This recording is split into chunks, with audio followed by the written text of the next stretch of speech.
Muba Bubble United merupakan klub satu lagi klub sepak bola di Sumatera Selatan. Klub ini dahulunya bernama Bubble United.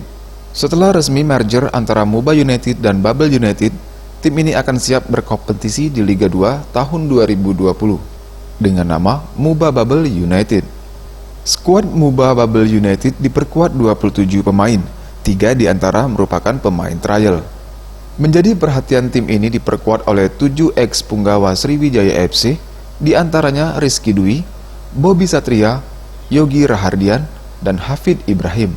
Selain itu, tim ini juga diperkuat 11 pemain dari Bubble United di musim lalu.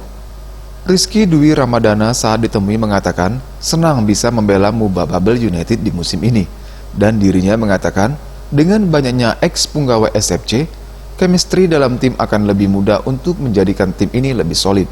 Alhamdulillah udah gabung sama tim Muba Bubble United. Mudah-mudahan ke depan bisa lebih baik lagi, bisa bantu tim ini buat berprestasi lagi. Ya, yang jelas lebih baik ya, karena chemistry kita pemain Sriwijaya banyak, mantan-mantan pemain Sriwijaya banyak juga di sana, terus yang dari Bubble juga banyak, jadi tim pelatih nggak terlalu susah buat nyatuin tim lagi. Eza VM, Sriwijaya TV.